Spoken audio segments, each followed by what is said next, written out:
ang mga kwento ng pag-ibig, kwento ng buhay at kwento ng pag-asa dito sa Barangay Love Stories. Love Stories.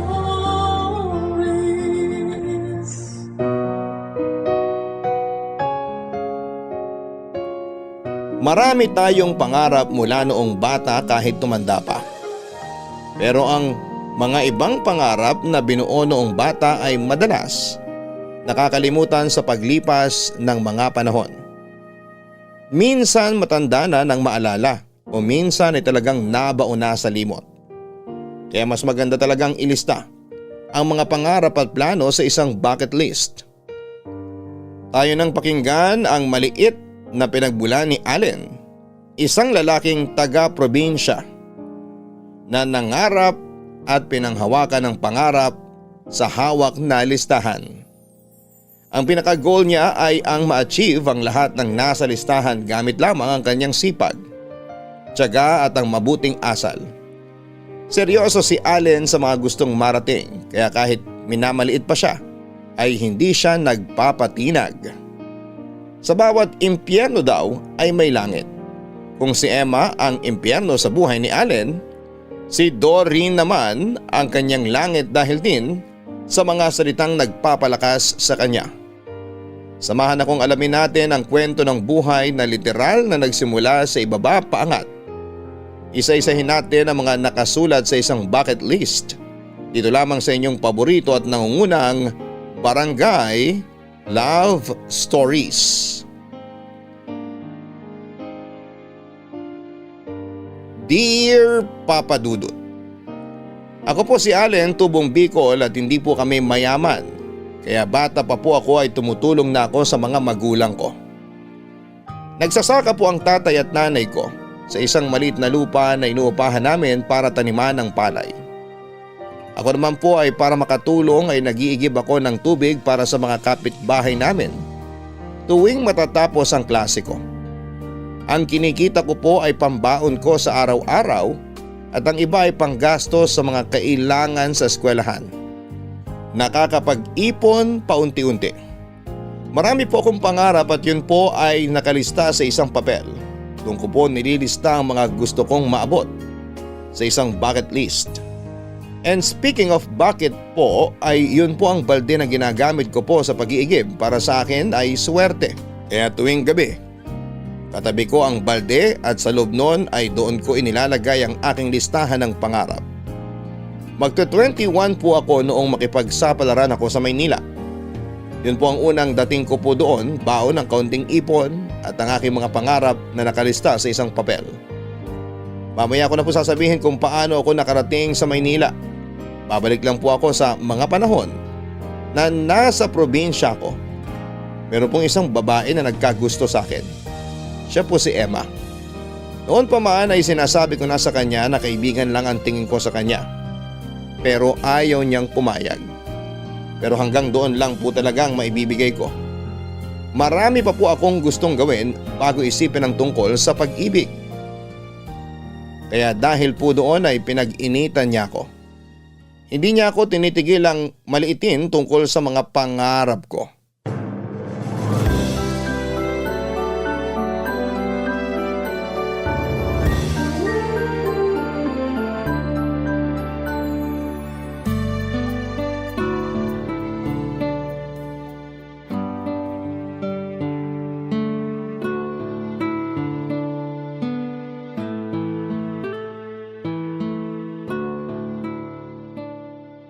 Yan? Uy! Ano to? Akin na yan! Sandali! Akin na sabi yan eh! Sige ka, pag nasaktan ako, ewan ko kung anong mangyayari sa'yo. Akin na kasi ang papel na yan! Bakit ba ayaw mo ipabasa? Ano ba to? Huwag mong pakialaman yan! Lumayo ka sa akin, sige ka! Layo! Akin na yung papel, please! Babasahin ko muna. Hindi naman importante sa'yo yan eh! Bakit ba? Ano ba to? Love letter to, no?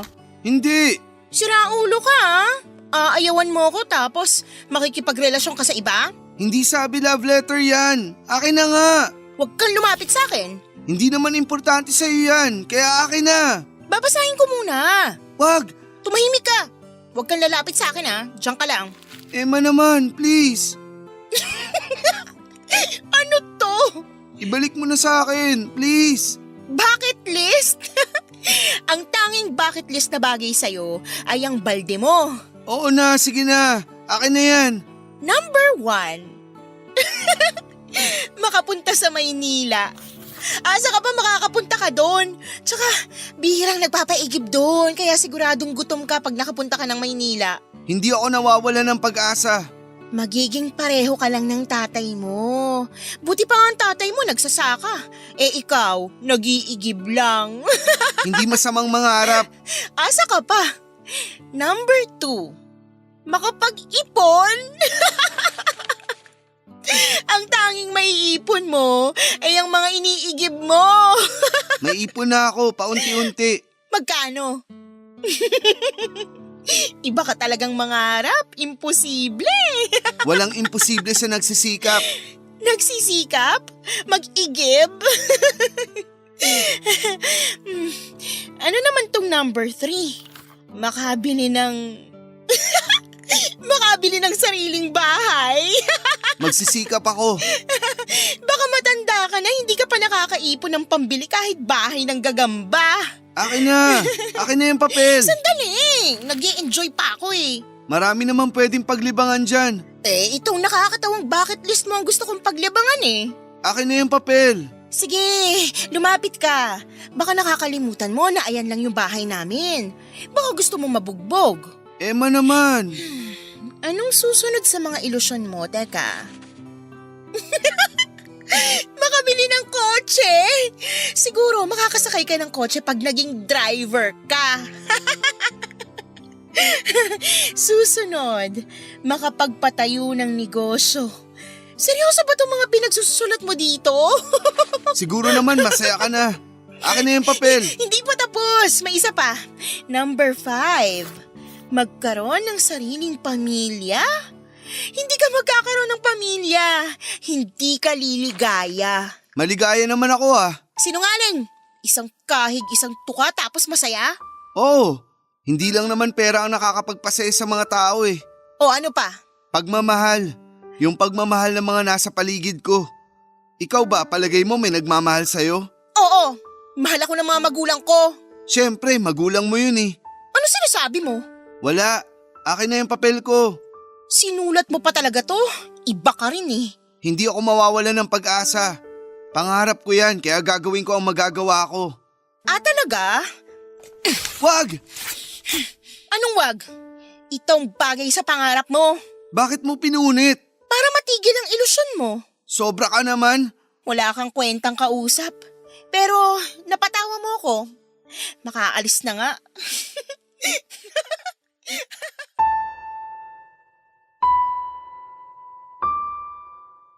Papadudot ganun po si Emma sa akin. Hindi ko alam kung bakit sobrang galit niya sa akin.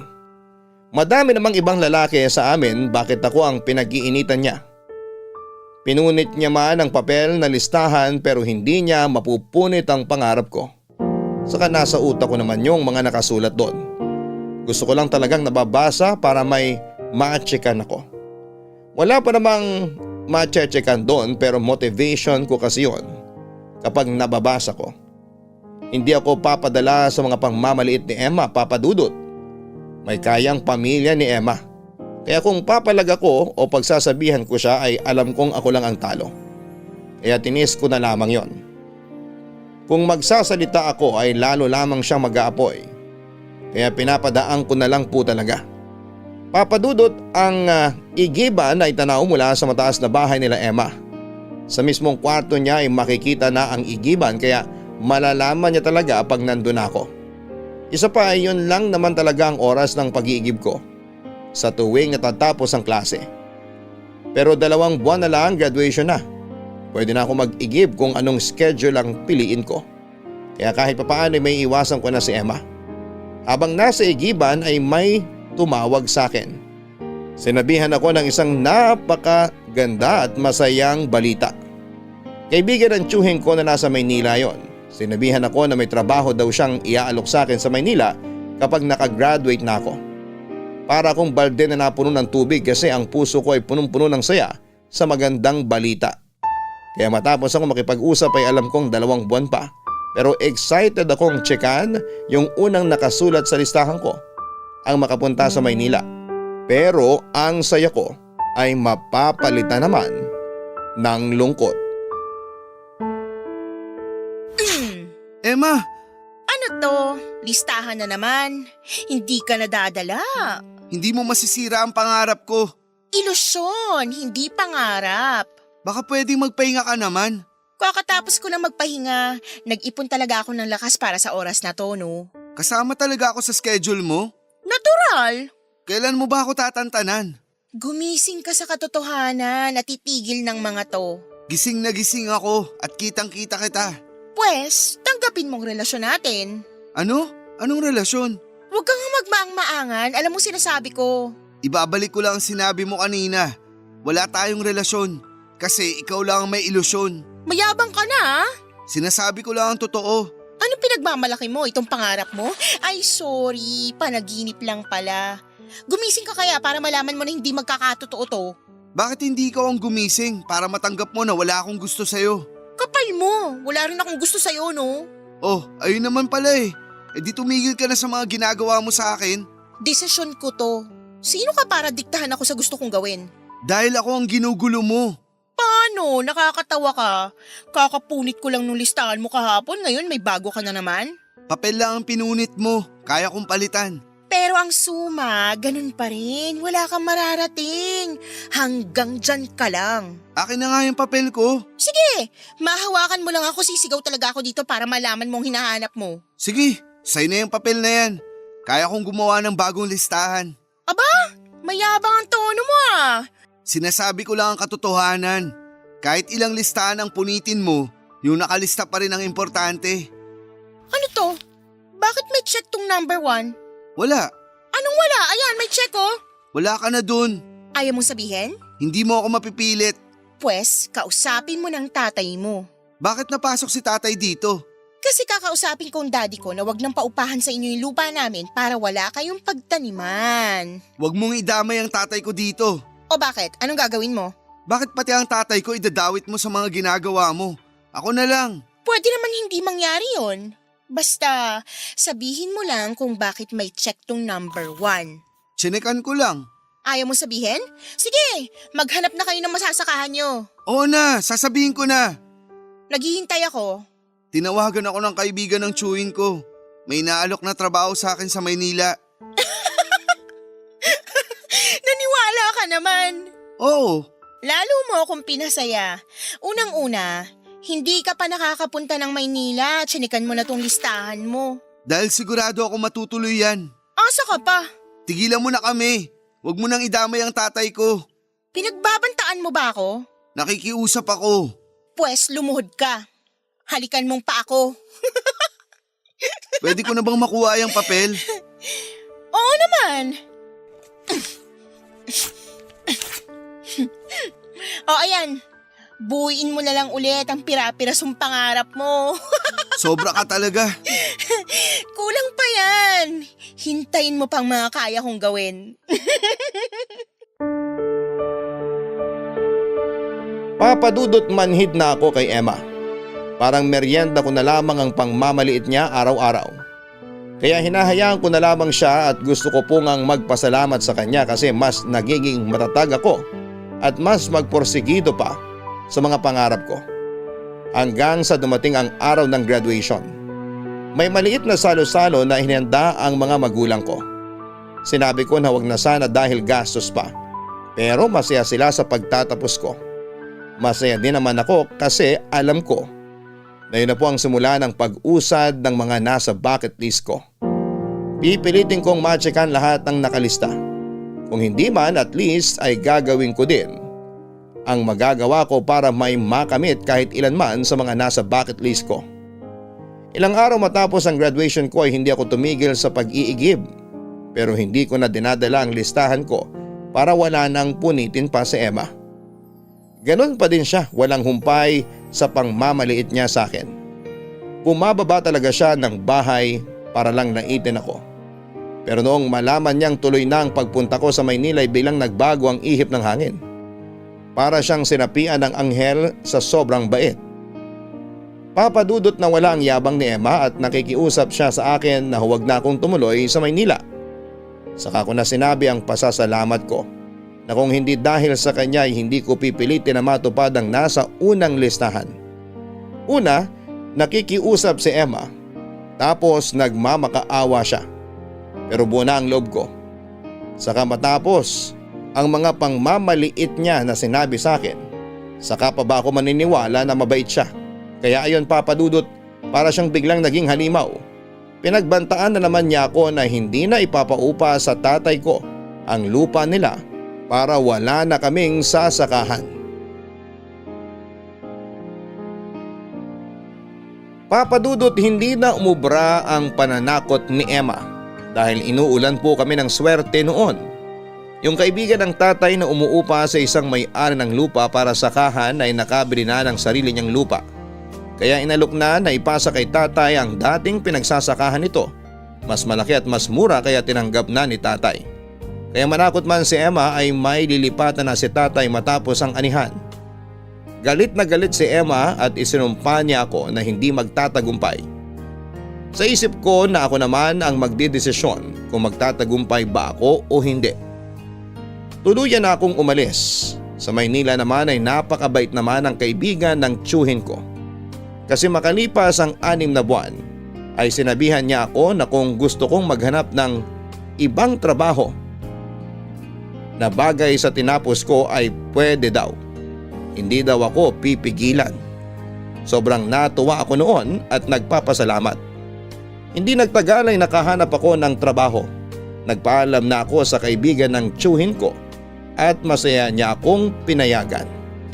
Magandang nakuha kong trabaho. May pabahay pa ang kumpanya sa isang low-rise condo na pag-aari ng kumpanya at ang opisina ay katapat lang ng condo kaya tatawid lang ako. Napakalaki ng natitipid ko. Pangkain na lang ang ginagastosan ko kaya nakakapagpadala na ako sa bahay at nakakapag-ipon pa ako. Nung una ay ang pamilya ko at ang mga pangarap ko lang ang inspirasyon ko para magtagumpay. Pero hindi magtatagal ay madadagdagan pala ang inspirasyon ko. Good morning! Good morning! Ako si Allen. Dito ako nagtatrabaho. Ako si Doreen. May tutulong ba ako sa'yo? Ikaw ba ang welcoming committee? Palabiro ka pala. Masarap tumawa pag umaga. Nakakawala ng stress. Tama ka dyan. Pero ikaw palang tanggal na stress ko. Ano yon? Wala. Sabi mo may hinahanap ka? Meron. Aplikante ka ano? Ha? Naku, huwag kang kabahan. Hindi makakatulong yan sa interview mo. Tama naman. Bigyan kita ng tips. Para sa? Sa interview mo. Dapat matanggap ka dito kasi bagay na bagay ka dito. Bakit naman? Kasi mababait ang mga tao dito. Mukhang mabait ka. Paano mo nasabi? Sabi ng puso ko. Ano? Sabi ko, itsura mo pa lang halata namang mabait ka. But looks can be deceiving. Ako ba, mukhang mabait o salbahe? Hindi ako magbabase sa itsura. Pero sa pag-approach mo sa akin, halatang mabait ka. Salamat ha. Oh, ba't parang nabaliktad? Di ba ikaw dapat ang mag-assist sa akin? Oo nga pala, gusto mo itour kita sa buong opisina? Tour ba dapat agad? Ay, oo nga pala, may interview ka muna. Oo nga. Taga saan ka, Doreen? Diyan lang din, around Pasig. Ay, malapit lang pala dito. Pag natanggap ka na dito, paano ka papasok? Ha? Nakangiti. Palabiro ka talaga. Ibig kong sabihin, anong sinasakyan mo papunta dito? May kotse ako. Talaga? Ako, pangarap ko magkakotse. Pero uunahin ko muna magkabahay. Tama naman yun. Nagbabaon ka ba ng lunch o sa restaurant ka kakain kung dito ka na nagtatrabaho? Ako lang kasi mag-isa sa bahay, kaya wala rin time magluto. Kaya sa resto na lang ako kumakain. Ako kasi nagbabaon eh. Di bali, pag dito ka na nagtatrabaho, dadamihan ko ang lulutuin ko tapos hatian kita. Talaga? Oo naman. Ang bait mo naman. Nagsishare lang. Galingan mo sa interview ha. Ay teka, hindi pa ba ito yung interview? Ha? Hindi pa. Kasi ang dami kong tanong. Sorry, nakukulitan ka ba? Hindi okay nga eh. Nare-relax ako para sa interview ko. Sana matanggap ka. Pero matatanggap ka. Ano ba talaga? Sana? O matatanggap talaga? Matatanggap ka talaga. Sana din ikaw na lang ang boss. Bakit? Para sigurado akong tanggap ako. Tanggap ka, maniwala ka sa akin. Salamat. Halika na, samahan kita sa HR. Ay, yung opisina ng presidente ang hinahanap ko. Presidente? Nitong kumpanya? Hindi, ng presidente ng fans club ni Ding Dong. Ang saya mo naman kausap. Tara na, doon ang HR office. Doon mo na lang ako ihatid sa office ng presidente. Nitong kumpanya. Seryoso ka? Oo.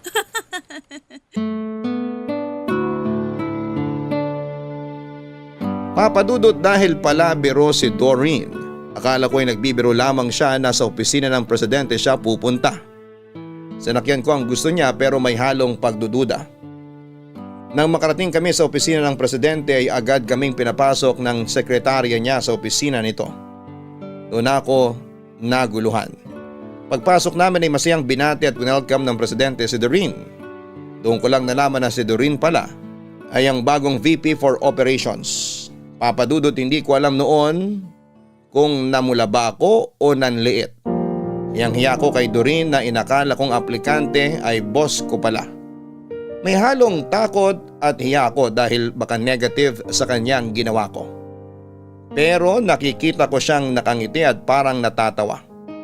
Sobrang hiya ko ay nagpaalam na ako sa presidente pero pinigilan niya ako at sinabing sumalo daw ako sa kanilang pagkakape. Hindi ako makatanggi dahil presidente ang nagsabi. Hindi ako makatingin kay Doreen pero sa gilid ng mata ko ay nakikita ko na sa akin siya nakatingin. At hinihintay niyang mapalingon ako.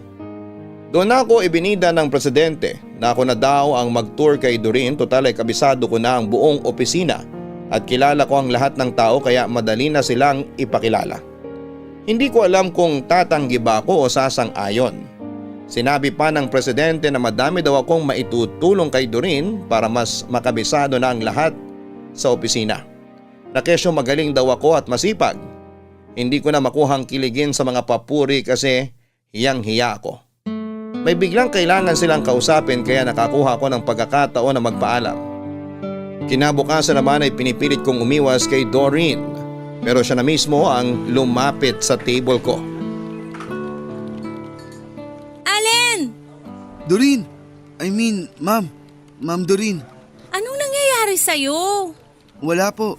Anong po? Tanggalin mo yung po. Okay. Sorry, nakalimutan kong bumate.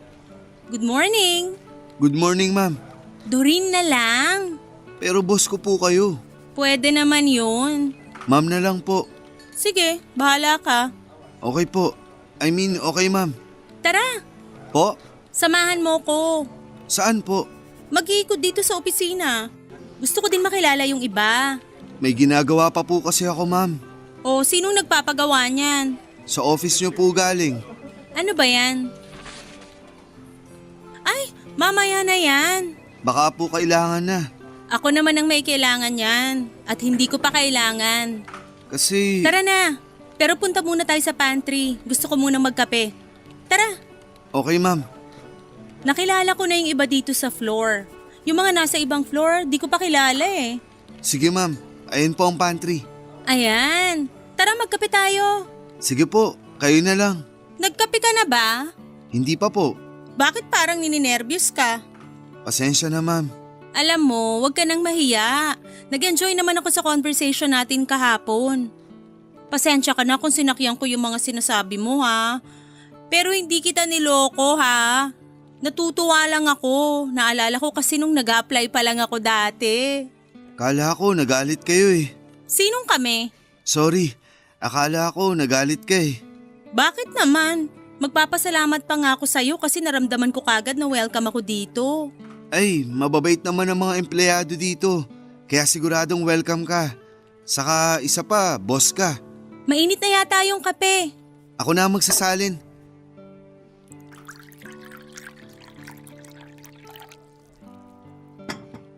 Eto, Salamat. Maupo ka, magkwentuhan muna tayo. Sige, Puring-puri ka ni Mr. Cacho ah. salamat naman. Gusto mo ba yung trabaho mo dito? Sobra. Saka para sa akin, pagsipagan ko lang at galingan, matsatsikan ko na ang mga nakasulat sa bucket list ko. Ano-ano bang nakasulat sa list mo? Eto. Medyo luma na yung papel. Papalitan ko na nga uli eh. Pwede ko bang mabasa? Okay lang. May check na tong number 1. Naku, ma-achieve mo lahat to. Maniwala ka sa akin. Sana nga. Kumusta ang pamilya mo? Maayos din naman sila. Nagpapadala pa din ako sa kanila kahit sinasabi ni nanay na ipunin ko na lang daw. Ang bait mo naman. Dapat lang naman na ibalik ko sa kanila ang lahat ng sakripisyo nila sa akin. Uy, ano ka ba? Bakit? Naiiyak ako sa sinabi mo. Ikaw talaga. Uy, seryoso ako nakakatuwa ka. Maswerte yung mga magulang mo sa'yo. Mas maswerte ako sa kanila. Sana lang hindi sila ginugulo ni Emma. Sino si Emma? Taga sa amin.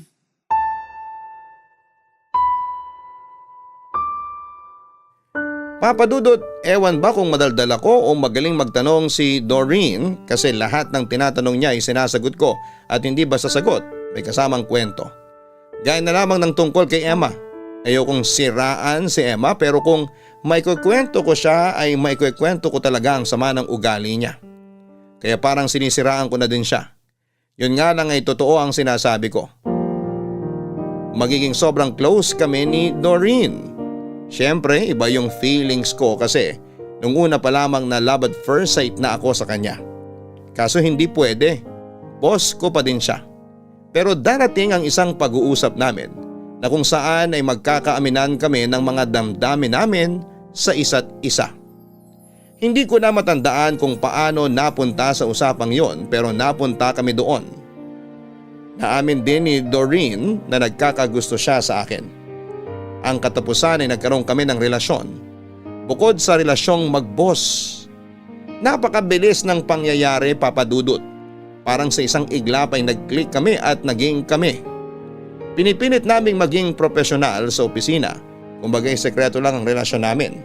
Pero isang araw ay nagulat ako nang ipatawag kami sa opisina ng presidente.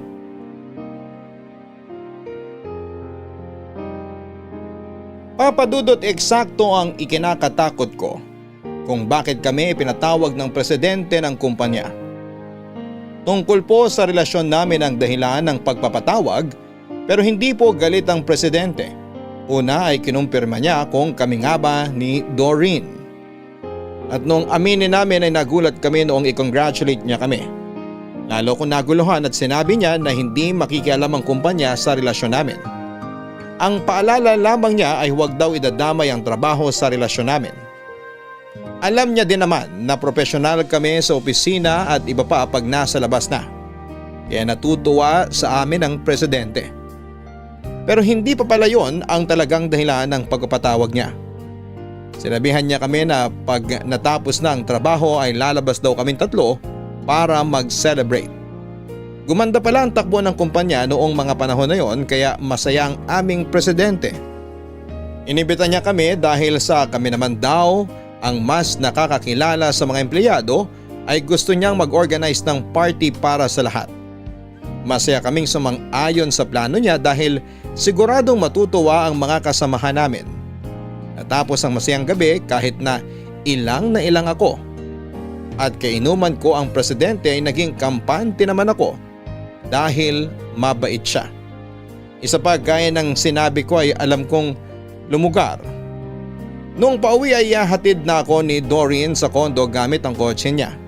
Pinagsaglit ni Doreen ang kotse niya tapos ay sumabay siya ng lakad sa akin hanggang sa tapat ng kondo. Nagkwentuhan kami sandali. Ang hindi ko alam ay hindi pa pala doon matatapos ang araw ko.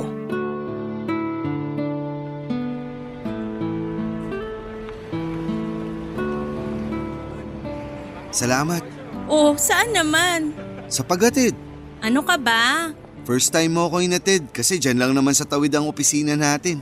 Actually, sa totoo lang, ito ang unang date natin. At kasama natin si Mr. Cacho. Pero masaya naman. Sobra. Ibang tao pala si Sir pag hindi siya boss, no? Oo, pero boss man siya o hindi, mabait talaga siya. Malaki ang utang na loob ko sa kanya. Drama ba to? Sige na nga, umuwi ka na. Oo nga. Sige, good night. Ingat ka ha. Salamat, good night. Ano to? Emma, Emma? Ako nga, nagulat ka no? bakit ka nandito? Akala mo hindi kita mahuhuli na may kasamang iba? Anong sinasabi mo? Girlfriend ko yung kasama ko. Ang kapal mo din naman no? Bakit? Ang kapal na mukha mong sabihin sa akin na girlfriend mo yan. Eh paano tayo? Ano? Anong sinasabi mo? Bastos ka talaga? Aalis ka, iiwan mo ako tapos makikipaglandian ka sa babaeng yan? Tumigil ka, Emma. Ano, nahihiya ka ngayon? Nakakahiya talaga. Nag-ieskandalo ka. Nagsisigaw ka, natutulog na ang mga tao. Allen? Ayun, ang magaling na babae. Ano, binili mo si Allen dahil may kotse ka? Tumigil ka, Emma. Kung akala mo nabibili si Allen, hindi mo nga talaga siya kilala. May paninindigan siyang tao. Aba, at abogada ka din pala. Kung kinakailangan. Pal ka pala eh. Huwag mong bastusin si Doreen. Bakit hindi? Bastos din siya eh. Tinuruan kami ng magandang asal at tamang pag-uugali. At bakit ako hindi? Bakit hindi mo sagutin yan? Bastos kang babae ka ha? Saang beer house ka ba napulot ni Allen? Sobra ka na, Emma. Ikaw, saang putikan ka ba umahon? Bastos ka talaga! Aray ko, bitiwan mo kamay ko. Sumusobra ka na, ha? Mananakit ka pa. Ako sinasaktan mo ah. O ano? Tatakutin mo na naman ako na ipapabugbog mo sa mga tauhan nyo. Wala kang tauhan ngayon dito kaya huwag kang magmalaki. Mga hayop kayo! Pinagtutulungan niyo ako? Nakakahiya naman yung ugali mo. Mas nakakahiya ka. Mga agaw! Anong inagaw ko? Magmamaang-maangan ka pa. Tigilan mo si Allen. Akin siya. Wow, pag-aari mo? Oo, Iba ka. talaga. Tara na, Doreen. Mabuti pa nga. Hindi na maganda ang amoy ng paligid dito eh. Baka pagkatao mong naaamoy mo. Oo nga eh. Nabalutan ng baho mo ang amoy ng mga pagkatao naming lahat na nandito. Ano sabi mo? Sige, subukan mo saktan si Doreen. Ano? Sasaktan mo na naman ako? Tatawag ako ng pulis. Mabuti pa nga, para mahuli ka na nila. Tara na, Doreen. Tara na. Hoy! Saan kayo pupunta? Mga hayop! Mga taksil! Mga basura! Papadudot kahit ganoon ang nangyari, naiintindihan nito ni Doreen dahil naikwento ko na nga sa kanya si Emma. Noong gabing yon ay napatunayan ko kay Doreen na totoo ang lahat ng sinabi ko tungkol kay Emma dahil nagpakilala agad ito ng totoo niyang ugali. Doon ako pinatulog ni Doreen sa bahay niya pero magkahiwalay po kami ng kwarto. Ayokong abusuhin ang kabutihan ni Doreen kaya minabuti namin na maghiwalay muna kami ng tulugan. Pero hiyang-hiya ako sa mga kaopisina namin kasi pwedeng may nakarinig o nakakita noong pag-iiskandalo ni Emma sa tapat ng kondo na tinutuluyan namin. Hindi ko tuloy alam kung paano magpapaliwanag kung sakali kasi dahil kinakain na rin ako ng kahihiyan. Papadudot pinatawag uli kami ng presidente ng kumpanya at siguradong alam na niya ang ginawa ni Emma. Hindi ko din alam ang sasabihin pero pinagpaliwanag niya ako at nagulat naman ako nang sabihin niyang naiintindihan niya ang lahat. Pero nang sinabi nito na hindi na ako dapat doon tumira sa pabahay ng kumpanya ay natakot na ako. Ang dahilan pala niya ay dahil alam na ni Emma ang tinutuluyan ko kaya siguradong manggugulo na ito palagi. Dahil sobrang bait ng boss ko na yon at sa sobrang matulungin niya ay may sinabi siya na ikinagulat ko, papadudot. Since nahigitan ko raw ang expectation ng kumpanya pagdating sa performance ko sa trabaho ay pasok na raw ako sa loan program ng kumpanya kung saan ay pwede na ako mag-loan ng bahay, lupa at kotse para rin daw makaiwas na kay Emma. Papadudot ang bahay, lupa at kotse ay kasama sa bucket list ko. Lumundag ang puso ko sa tuwa kaso naisip ko na paano kung hindi ko mabayaran. Kaya sinabi ko sa presidente na pag-iisipan ko at nagpapasalamat din ako sa kanya. Paglabas namin ng opisina ay kinausap ako ni Doreen, papadudot.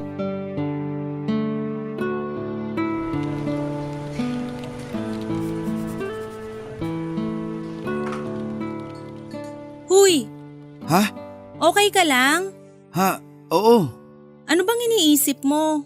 Pasensya ka na. Naghahalo-halo lang ang iniisip ko. Si Emma? Nahihiya kasi ako sa'yo. Ano ka ba? Napag-usapan na natin yan Hindi ko kasi akalain na magpupunta siya dito para gawin yun. Sinabi ko naman, di ba? Naiintindihan ko. Lalo pa na pinatunayan niya kagabi na totoo yung mga sinabi mo tungkol sa kanya. Masama ba ako? Bakit naman? Parang naninira ako eh. Allen, ang naninira ay yung gumagawa ng kwento na hindi totoo. Sabi ko nga, kagabi siya na mismo ang nagpatunay na siya ay totoo. Bakit kaya nagpunta yun sa kondo? Naku, wag mo nang problemahin yun. Ang isipin mo, sarili mo. Maganda ang offer ni boss. Oo, pero natatakot ako eh. Ha? Saan naman? Gusto ko na rin talagang magkabahay ng sarili. Kaso baka hindi kaya. Bakit hindi? May trabaho ka naman at maganda ang record mo dito sa kumpanya. Kaya ko kaya? Allen, ganito yan. Alam kong first time na open sa'yo kung paano yung loan. Pero hindi ka siguro kakapusin o madedelay basta ma-manage mo lang yung sweldo mo. Mag-uusap kayo kung magkano magiging monthly hulog mo tapos mula sa matitira, dun mo na i-compute kung paano mo hahati-hatiin sa mga gastusin at responsibilidad mo. Hindi kalahati ng sweldo kada buwan ang ibabawas? Hindi. At saka hindi nila ibabawas kasi hiwalay ang department ng loan. Kaya dun ka magbabayad. Kaya ko pala. Ikaw pa ba? Nasabi naman ang loan ng orientation pero hindi pa ako masyadong interesado nun kasi alam ko matagal pa at baka hindi ko pa kaya. Salamat Doreen. Ay, sorry, ma'am pala. Nabibigla ka pa, dalawa lang naman tayong magkausap. Sorry, nawala sa isip ko na nasa office na pala tayo. Hay nako Allen, ikaw talaga. Pero salamat talaga. Oh, saan na naman? Sa lahat. Sa suporta, sa pagpapaliwanag, sa presensya mo na inspirasyon ko at sa pagmamahal mo. Seryoso ka na din lang? E di magpapasalamat na din ako. Saan? Sa pagdating mo. Kitang-kita ang kabutihan ng puso mo kaya huwag kang mawawalan lagi ng pag-asa. Sa buhay na to, marami pang Emma na darating sa'yo kaya lagi kang magiging malakas at matapang. Oo, makalipas ang matagal na panahon na nakalimutan ko na siya at wala na ang mga panliliit niya sa akin. Ayun, bigla siyang susulpot para ipaalala ang mga ginagawa niya sa akin dati. I-focus mo ang sarili mo sa hinaharap. Kung paulit-ulit man na may mga ganun sa buhay mo, lagi mong panghugutan ng lakas yung mga pangarap mo. Ang bucket list ko. Tama. Ay, teka, yung listahan mo siguro kailangan mo nang dagdagan. Nako, tapusin ko muna na ma-check ko sa listahan yung bahay at lupa at kung papalarin yung kotse. Sa sipag at galing mo, hindi imposible na baka 2 o 3 taon lang fully paid mo na yung loan mo. Sana nga. Maniwala ka lang. Huwag mo akong iiwan ha. Oh, ano ba yan? Bakit naman kita iiwan? Baka magsawa ka sa akin eh. Lagi lang akong nandito. Kasi boss mo ako, di ba?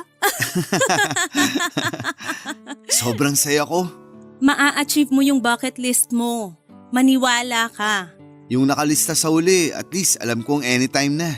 Teka, ano nga ba yung huli sa list mo? Unahin ko lang ang bahay at lupa para may titiran tayo. May bahay din naman ako. Siyempre gusto ko yung pinaghirapan ko. Hindi kita kokontrahin dyan. Pangarap mo yan eh. Siyempre kahit mas mataas ang posisyon mo at mas malaki ang sweldo mo, dapat ako pa rin ang bubuhay sa'yo at sa magiging mga anak natin. Oo nga naman. Tara na nga, patapos na ang break. Work mode na tayo. Yes, boss! Papadudot napakasaya ko noong araw na yon. Well, palagi naman po akong masaya dahil kay Doreen pero dagdag saya po sa akin na makakita ng liwanag para sa pag-usad ng bucket list ko. Umuusad ng pangarap ko at nagbubunga na ang sipag ko. Sa totoo lang, nang mga panahon na yon ay excited pa akong maghulog sa loan buwan-buwan kasi ibig sabihin noon ay palapit na ng palapit na maging akin ang buong buo ang bahay at lupa na niloan ko.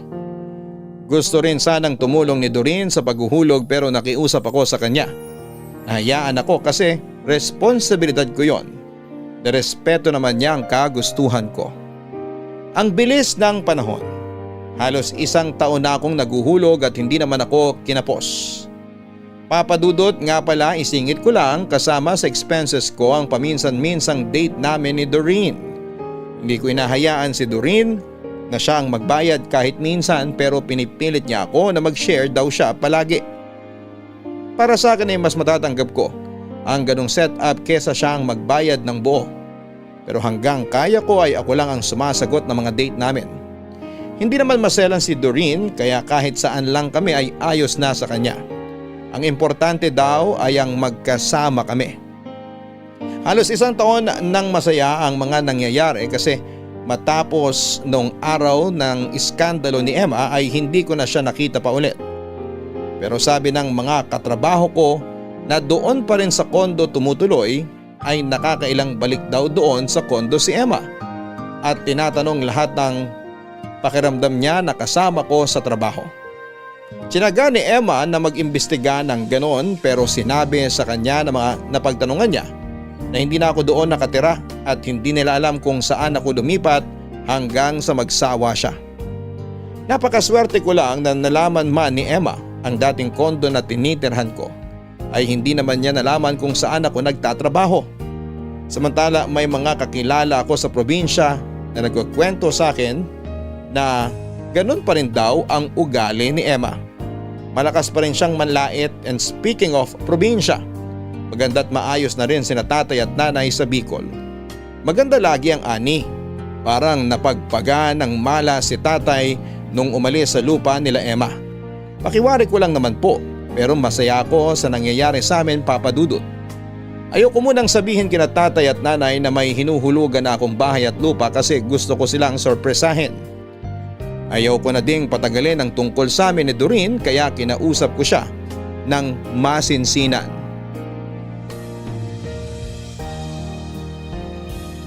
Kahit na alam kong mahal na mahal namin ni Doreen ang isa't isa, ay hindi pa din maalis sa dibdib ko ang kaba, Papa Dudut. Gusto ko na iyayain si Doreen na umakyat sa mas mataas na level ng relasyon namin, pero baka hindi pa siya handa. Gusto ko na maganda ang proposal ko, kaya lihim kong tinanong sa sekretarya niya ang araw na maluwag ang schedule ni Doreen. Saka ko inayos ang date at niyaya siya. Akala ni Doreen na regular date lamang yon, pero hindi. Dahil naman sa pagkaligaga ko ay kinabahan si Doreen sa nangyayari. Nakarating kami sa restaurant, kumain, nagkwentuhan, pero mukhang nahalata talaga ako ni Doreen, kaya ang ending ay nangulit at pinilit niya akong paaminin kung anong gumugulo sa akin. Siyempre hindi ko na po naitago pa at sinabi ko na rin ang aking pakay sa kanya ng araw na yon.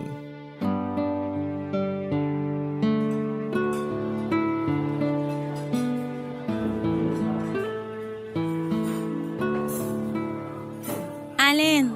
Kunin ko na yung dessert? Oo. Ay, mamaya na. Hindi yan ang gusto kong sabihin. Ay, may gusto ka pang orderin? Sige lang. Oh, hindi ka mag-share ha. Treat ko to. Wala na akong gustong orderin. Sure ka? Oo. Ipakuha ko na yung dessert? Mamaya na. Mag-usap muna tayo. Okay. Anong okay?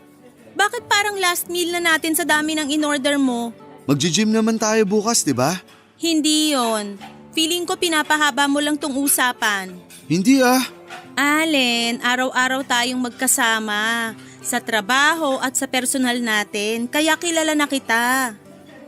Ano yon? Wala. Sige ka, naiinis na ako. Ito naman, hindi na malambing. So ano nga? Actually, kinakabahan ako. Sa akin pa talaga, Allen? Oo, Ano ba yan? Para naman akong iba? hindi naman. Makikipaghiwalay ka ba? Hindi ko gagawin yun. Sa totoo lang, may gusto talaga akong sabihin. Pero hindi yan. Ano ba yon? Doreen, Huy! Doreen, dahil nga araw-araw tayong magkasama, siguro naman parang mahigit pa sa 1 taon na ang pagkakakilala natin sa isa't isa. Doreen, yayayain na sana kita magpakasal. Ha? Pero kung hindi ka pa handa, maiintindihan ko. Hindi kita pinapressure. Ano ka ba? Syempre oo ang sagot ko. Ang tagal ko nang hinintay yan. Talaga? Oo naman. Salamat Doreen. Ano bang salamat? Ngayong nasabi mo na yan, may mga naisip na din ako na motive. Pero syempre, ikaw ang mag-a-approve. May motive ka na? Oo, pati venue. May mga nalista na akong restaurant para sa reception. Ikaw na mamili kung anong gusto mo. O baka may mga naiisip ka na din. May 3 tayong choice na simbahan. Doreen.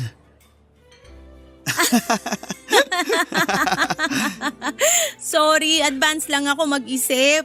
Hindi, masaya nga ako. Pero kailangan ko munang kausapin ang parents mo para mahingi natin ang blessing nila. Naku, walang problema kila mommy at daddy. Pero syempre, ang sweet nung magpapaalam tayo. Oo, kaya dapat umuwi muna ako sa probinsya para masabihan sila nanay at tatay. Para lumuwas sila pagkakausapin na ang parents mo. Uuwi ka? Ha? Oo, bakit? Hindi mo ako isasama? Gusto mo ba? Oo naman. Hindi ko pa sila nakikilala ng personal eh. Minsan ko lang din sila makausap kapag nag-video call ka. Paano kaya ang trabaho natin? Allen, entitled tayo sa leave, kaya pwede natin gamitin yon.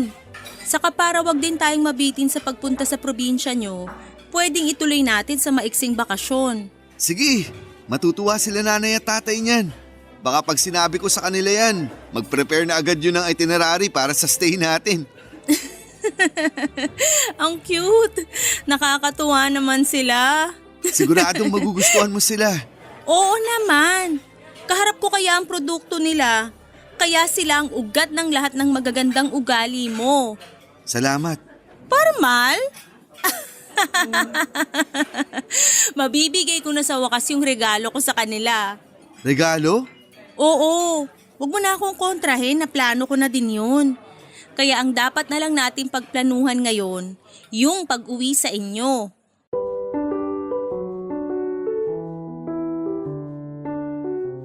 Papadudot magaling talagang magplano si Doreen.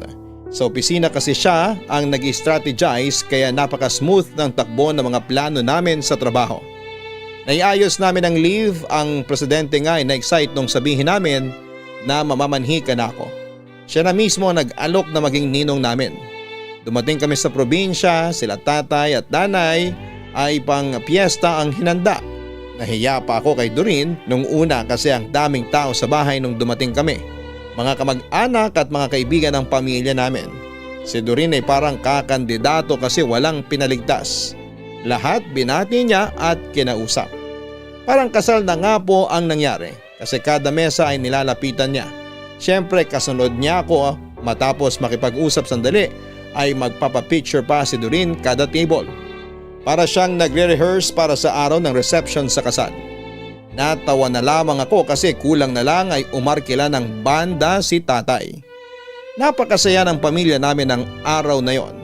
At higit sa lahat ay napakasaya ni Doreen. Kaya kinabukasan ay inikot ko naman siya sa probinsya. Ipinakita ko sa kanya ang mga magagandang tanawin sa amin pati na rin ang mga importanteng lugar sa amin na may kinalaman sa paghulma ng pagkatao ko. Tulad ng eskwelahan, mga kainan, mga lugar na laruan at higit sa lahat ay ang lugar ng Igiban. Nung nandun na kami sa Igiban ay ang daming alaalang bumalik sa akin. May malungkot pero maraming masaya.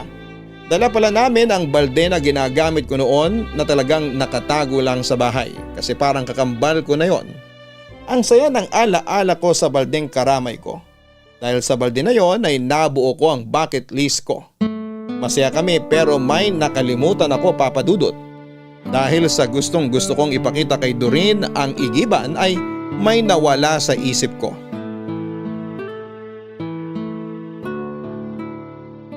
Ito yung sinasabi ko sa'yo, ang Igiban.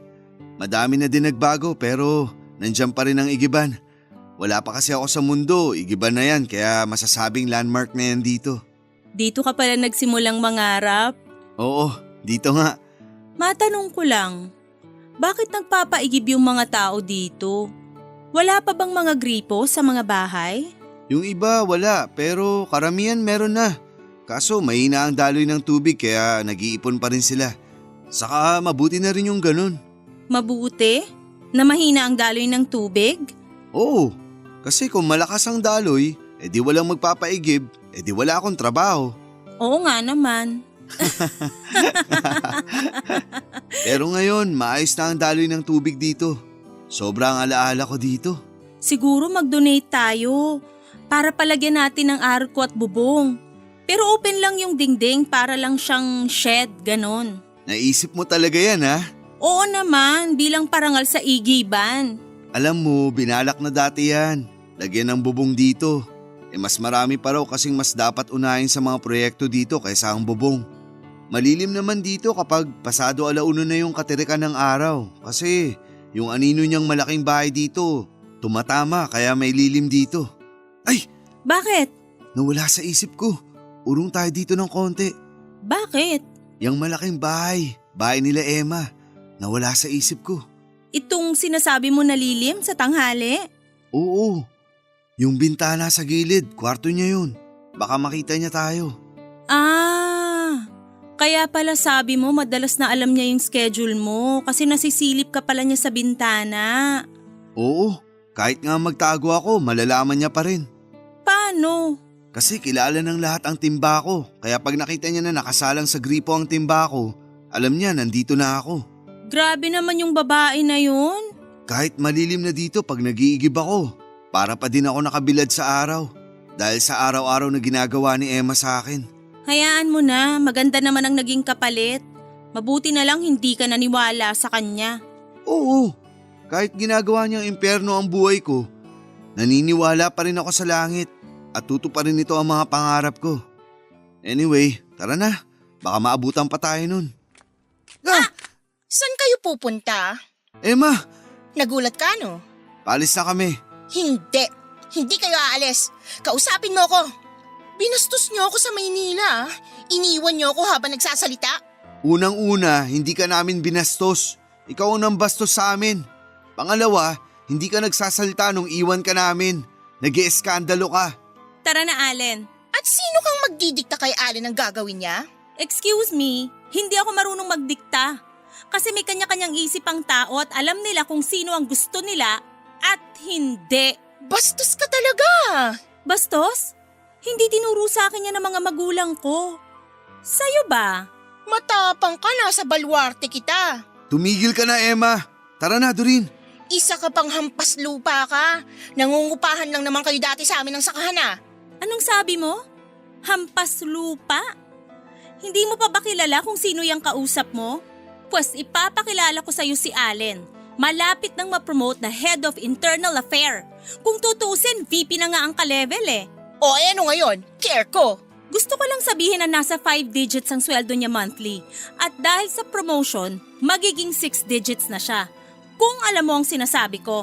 Ano akala mo sa akin, tanga? Alam kong sinasabi mo, pero mahirap pa rin sila. Tara na, Doreen. Sandali, Allen. Kailangan magising na tong babaeng to eh. Excuse me uli, Emma ha. Alam namin na hindi na sa inyo ang lupang sakahan dati. Naibenta na yon dahil sa utang nyo. Kaya wala na kayong lupa. At yung bahay nyo na nakasangla, maiilit na dahil wala kayong pambayad. Isaksak mo sa baga mo yung si Allen. May boyfriend na ako no, at mayaman. Kaya bibilihin namin ulit ang lupa at tutubusin tong bahay. Eh ikaw Allen, hanggang pangarap ka na lang. Ayoko na sanang pumatol pero gusto ko lang sabihin na isa na lang ang hindi ko pa na-checkan sa bucket list ko. Na-checkan ko na ang makapuntang Maynila, may bahay at lupa na ako, mababayaran ko na ang kotse, pinaplano ko na lang tungkol sa business. Pero may pera na ako. At ang huling checkan ko ay ang magkaroon ng pamilya. Sa totoo lang, pwede ko nang i-check sa listahan yun. Kasi malapit na kaming ikasal ni Doreen. Pakialam ko! Inaayos na din namin ang kasal namin ng boyfriend ko kaya wala akong pake sa inyo. Makaalis na nga.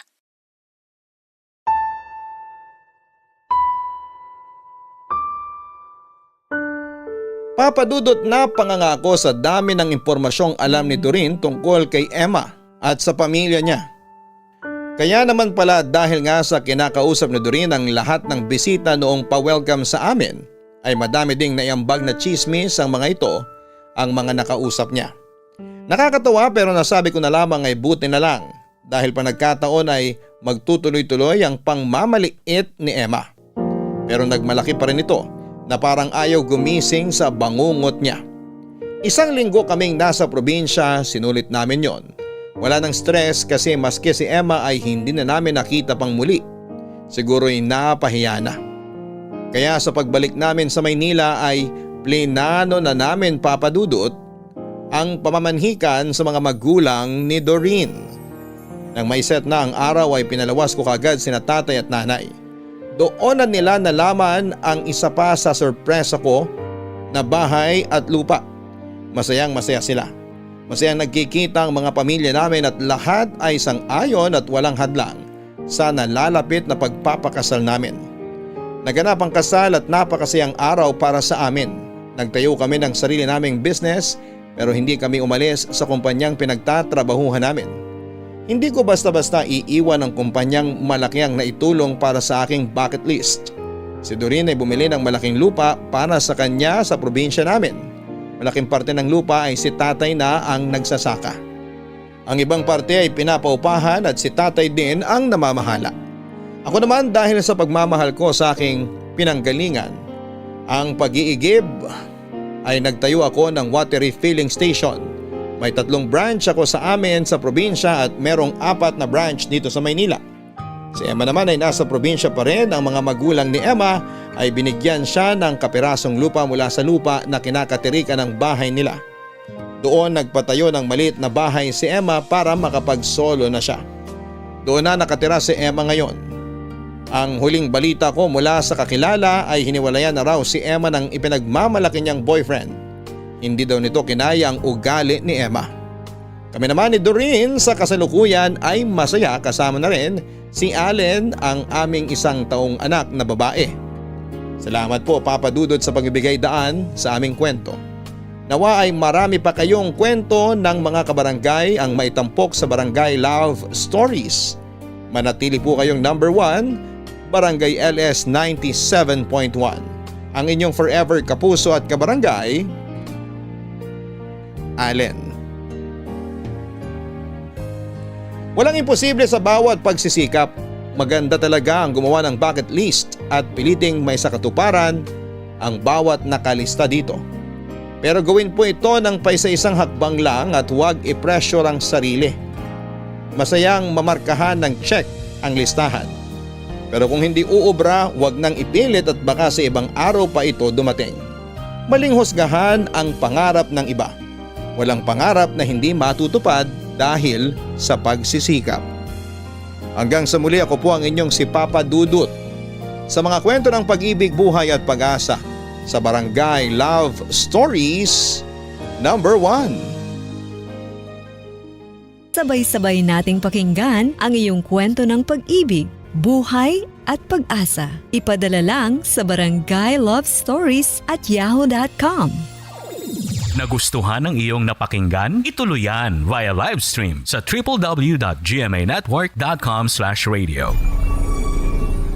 Ang mga kwento ng pag-ibig, kwento ng buhay at kwento ng pag-asa dito sa Barangay Love Stories. Love Stories.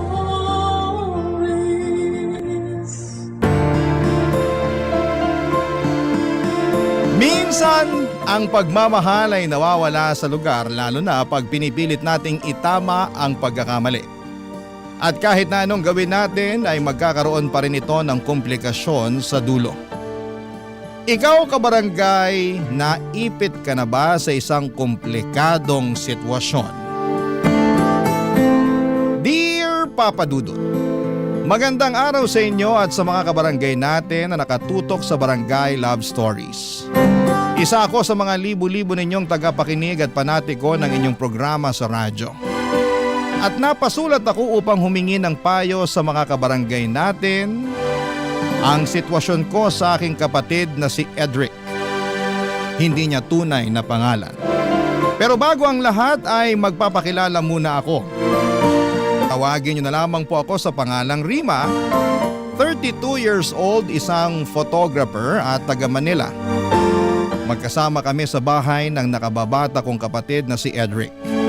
Nagtatrabaho sa abroad ang mga magulang namin at kahit gustuhin ko nang bumukod ng tirahan ay hindi ko magawa dahil nakiusap sila na bantayan namin ng kapatid ko ang bahay namin dito nga sa Manila.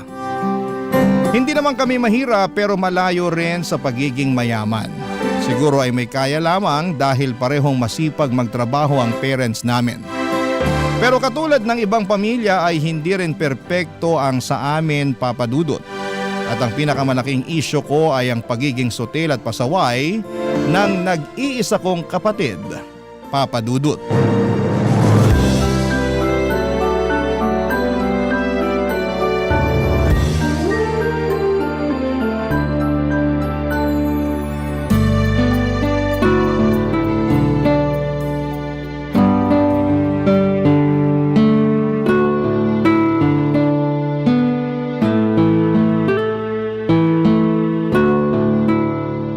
Kainis naman tong engot kong kakampi.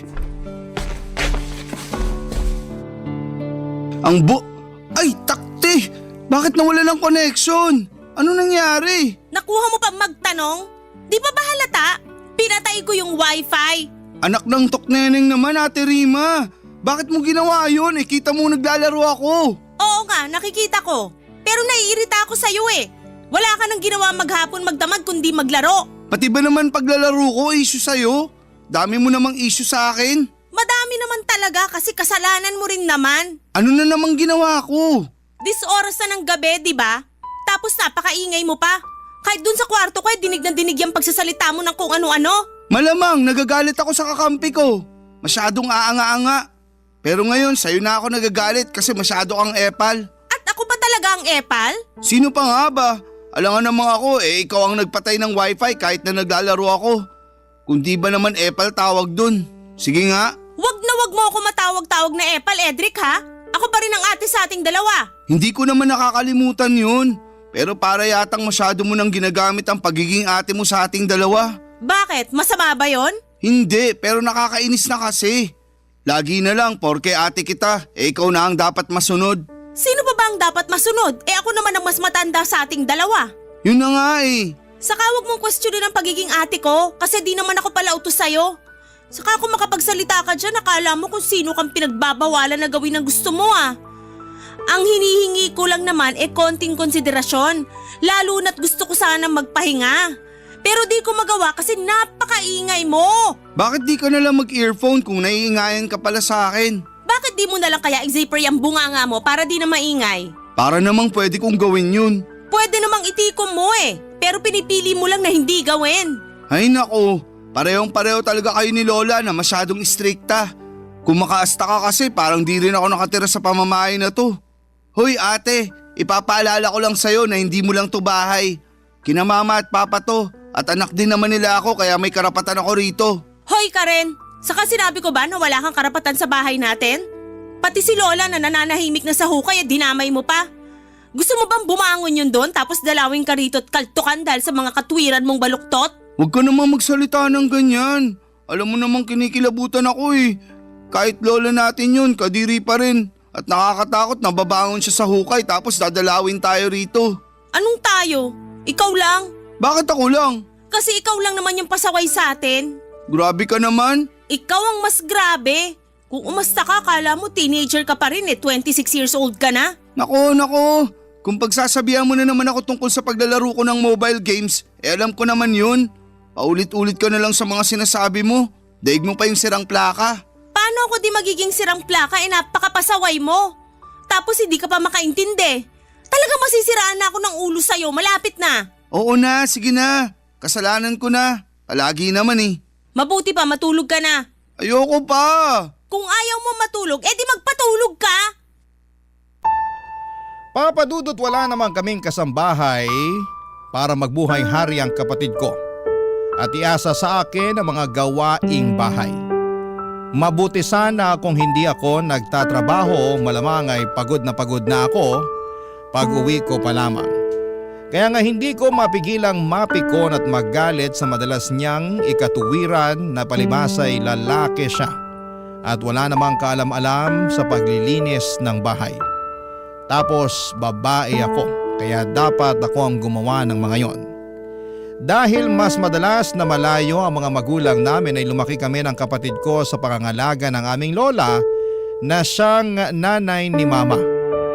Pero noong 2021 ay namatay na ito dahil sa katandaan at komplikasyon ng ilang sakit. Lungkot na lungkot ako noon pero alam ko na hindi na mahihirapan ang lola namin saan man siya naroroon ngayon.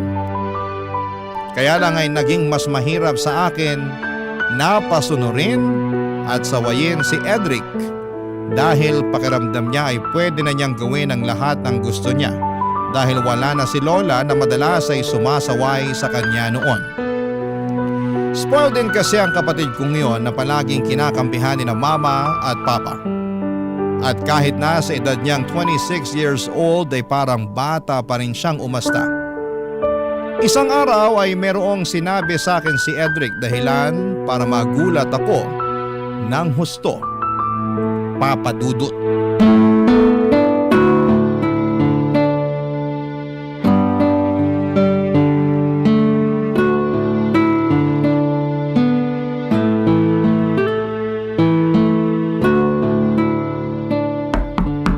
Bukas yan.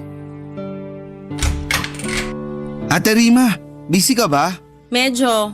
Marami kong ini-edit. Mamaya na yan. Usap muna tayo. Tungkol saan ba yon? Basta. Anong basta? Di ba pwedeng sabihin mo na ngayon? Pwede naman pero papasok muna ako sa kwarto mo, pwede? Pwede, pero hanggang dyan ka lang sa may pinto. Grabe ka talaga sa akin. O sige, dyan ka na lang sa likod ng pinto. Sa likod ng pinto? Eh di sa labas na yun. Ano ba kasing sasabihin mo? Sabihin mo na kaysa nagpapaligoy-ligoy ka pa dyan. Sinasayang mo lang oras mo, kita mong dami ko pang trabaho. Ate naman eh. Ano nga yon? Ano kasi? Huwag kang magagalit ha. Depende kung ano na naman yung ginawa mo. Sobra ka naman. Parang lumalabas eh. Wala na akong ginawang matino. Kung may matino ka mang ginawa, mabibilang lang sa mga daliri ko sa kamay. Pero kung kalokohan, kasutilan at pagiging pasaway, lagpas na sa lahat ng mga daliri ko sa kamay at paa. Kaya ano, sabihin mo na kung ano yung gusto mong sabihin. Sige, pero... Ay, bahala na nga. Pero gusto ko lang sabihin na magiging tita ka na. Ha? Sorry, pero parang nabingi yata ako. Ano uli yung sinabi mo? Sabi ko magiging tita ka na. Paano nangyari yon? Kasi magkakaanak na ako. Ha? Uulitin ko na naman ba yung sinabi ko? Hindi. Pero seryoso ba yan? Magkakaanak ka na? Oo. Pero wala ka namang girlfriend ah. Akala mo lang wala, pero meron. At hindi mo man lang pinakilala sa amin nila mama at papa. Eh, bago pa lang naman kami. Gaano ka bago? 1 buwan. Tapos nabuntis mo na agad? Siyempre, magaling tong kapatid mo.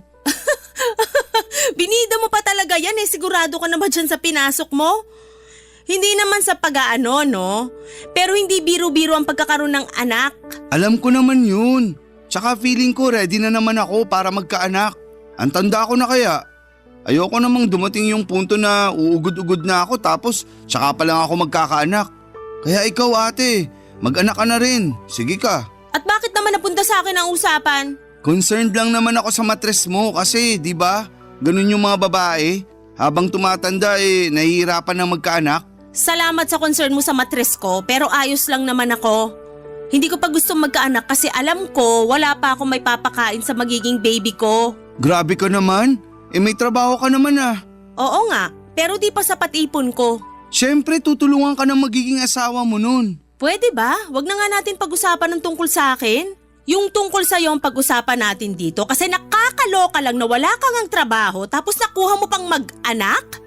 Alam ko nasa tamang edad ka na pero sana alam mo yung responsibilidad na pinasok mo para sa magiging anak nyo. Siyempre, alam ko naman yun. Tsaka nandyan naman sina mama at papa eh. Pwede akong humingi ng tulong sa kanila pag di namin kinaya. Ay wow! Sa lagay sagutin pa pala nila mama at papa ang magiging anak nyo? Bakit hindi? Apo naman nila yung magiging anak ko. Buti sana kung hindi. Papa Dudut, alam ko naman na nasa tamang edad na ang kapatid ko para sa ganong bagay. Pero para sa akin ay wala pa siyang kakayahang magtaguyod ng pamilya. Kaya hindi ninyo ako masisisi kung nainis ako ng bahagya sa ibinalita niya sa akin. Sa huli nalaman na rin ng parents namin ang nangyari at gano'n na lamang ang gulat ko dahil hindi man lang siya nasermona ni na mama at papa. In fact, natuwa pa sila at excited dahil magkakaapo na raw sila.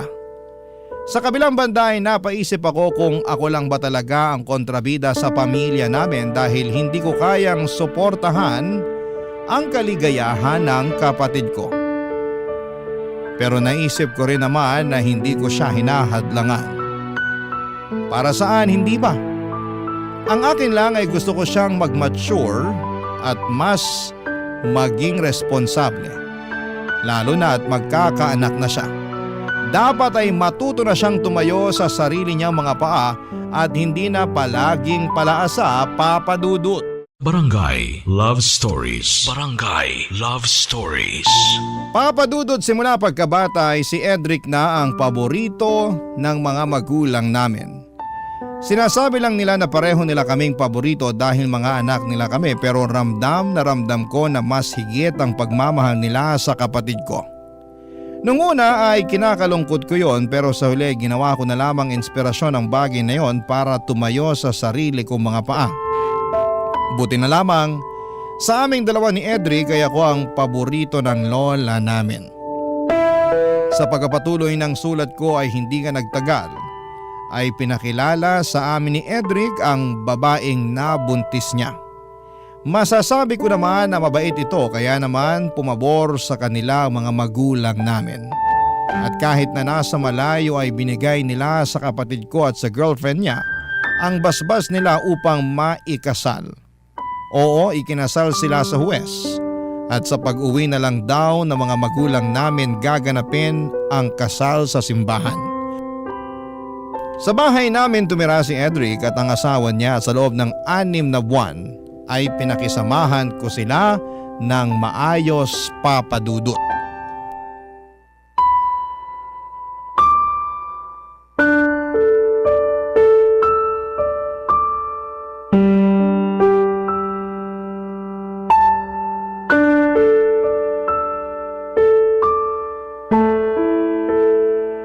Ay, takte naman!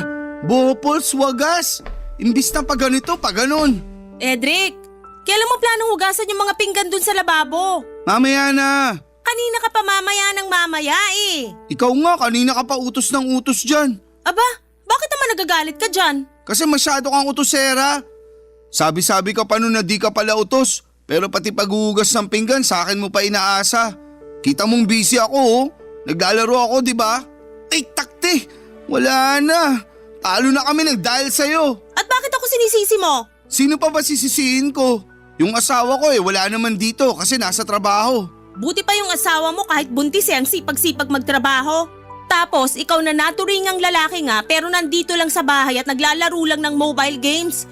Paghuhugas na nga lang ng pinggan gagawin mo at paminsan-minsan pagawalis pero hindi mo pa rin ginagawa. Maawa ka naman sa akin. Galing pa akong trabaho at pagod na pagod ako pero sa lagay mukhang ako pa yata maghuhugas sa mga pinagkainan mo dun sa lababo. Nanggigitata na yun saka naninigas na yung tirang kanin. Di mo man lang binabaran ng tubig. Dami mo namang ebas eh. Kung ayaw mong hugasan, edi wag. Huwag ka na magsalita dyan. Kairita lang at karindi sa tenga. Dinamay mo pa yung asawa ko. Kinumpara mo pa ako sa kanya, edi nga yung nagrereklamo. Siya naman may sabi na sayang daw kung magre-resign siya sa trabaho. Lalo't pinaghirapan niya yung posisyon niya ngayon. Kaya pinagbigyan ko. Oh, ikaw, anong plano mo sa buhay? Hihilata ka na lang dito sa bahay at maglalaro ng mobile games hanggang mga anak-asawa mo? Bakit ka ba kasi nakikialam sa amin? Hindi naman sa nakikialam ako. Pero curious lang ako at concerned para sa pamilya nyo. Alam ko naman na wala na akong pakirito. Pero hindi ko lang mapigilan pagsabihan ka lalo na nakatira tayo sa iisang bubong. Para sa akin responsibilidad ko yon kasi ate mo pa rin ako. May katapusan din pagiging ate mo sa akin, lalo na may asawa na ako. Wow ha? Tingin mo ba gusto ko na pinagsasabihan ka pa rin? Siyempre ayoko na kasi nakakasawa na rin. Lalo na parang wala ka namang naiintindihan sa mga sinasabi ko. Kaya lang kung hindi ako, sino magsasabi sa'yo? Pasalamat ka nga may pakialam pa ako sa'yo at sa pamilya mo. Imbis na tingnan mo ng negatibo yung ginagawa ko, bakit hindi ka nalang magpasalamat kasi pinagmamalasakitan kita? Mamaya sa huli sisihin mo pa ako kasi hindi kita pinagsabihan. Tapos ako pa sasabihin mong maraming sinasabi? Totoo naman eh. Marami ka naman talagang sinasabi na hindi na dapat sabihin. Hindi ka lang marunong makinig. Lagi mong minamasama lahat ng pangaral namin sa'yo ni Lola. Tapos tingin mo pa sa amin kaaway mo. Bakit, hindi ba? Hindi naman talaga kasi pamilya tayo. Pamilya raw. Totoo naman ah. Kung pamilya tayo, dapat sinusuportahan mo ako sa desisyon ko nung mag-asawa. Kaso hindi eh. Anong hindi pinagsasasabi mo dyan? Mukha kasi hindi ka masaya nung pinakilala ko sa inyo nila mama at papa yung mapapangasawa ko. Nakasimangot ka pa nga nun. Parang pinagsakluban ng langit at lupa ang itsura mo. Kay Rita. Hoy, bago mo ako akusahan ng ganyan, sana binalikan mo muna lahat ng maayos sa pakikisama na ginawa ko sa inyo ng asawa mo nung tumira siya rito. Kung makapagsalita ka, masyado mo na akong hinuhusgahan dahil lang sa reaksyon ko nung time na yon. Saka bakit di ako magiging masaya? Ewan ko. Siguro naiinggit ka sa akin kasi naunahan kitang maikasal. Hindi ako inggit sa'yo, no? Ayoko na lang magsalita. Buti pa maghugas ka na ng pinggan dyan. Kainis naman eh. Ayoko nga maghugas ng pinggan. Papadudot masasabi kong mabait ang napangasawa ni Edric. Masipag din ito sa bahay. Pag walang trabaho kaya naging close nga kami. Pero nasa kapatid ko talaga ang problema dahil akala ko ay magbabago na siya lalo na at magkakaanak na rin sila. Kaya lang ay parang lalong lumala ang katamaran niya, bagay na hindi ko na kayang palampasin. Kaya naman napagsabihan ko na siya. Bale, ang asawa niya kasi ang nagtatrabaho sa kanila at ang kapatid ko ay nasa bahay lang. Kaya lang noong kalagitnaan ng 7 buwan ng tiyan ng asawa ng kapatid ko ay nag-early labor siya. Kaya naman na-confine siya noon sa ospital. Nanatili siya doon ng halos 1 buwan bago nag-decide ang mga doktor na isisaryan na siya. Ako ang nag-asikaso ng mga papeles ng asawa ng kapatid ko mula pagka-ospital hanggang makalabas sila ng baby niya dahil hindi naman maaasahan si Edric. Kahit nakakapagod ay masaya naman ako. Lalo noong ligtas na silang nakauwi na sa bahay namin. Mabilis na nagdaan ng 6 na buwan ang kapatid ko ang naatasang mag-alaga sa anak nila habang nagtatrabaho ang asawa niya. Kaya lang ay meron palang ginawang kalokohan si Edric. Dahilan para magkalamat ang relasyon nila ng asawa niya. Nagkaroon kasi siya ng kabit, bagay na kinagalit ko ng husto. Pero dahil likas na mabait ang asawa niya ay mas pinili na lamang nitong makipaghiwalay ng landas sa kapatid ko kasama ang kanilang anak. Makaraan lang ang 1 buwan ay dinala ni Edric sa bahay namin ang kabit niya at ipinakilala pa sa akin, Papa Dudut.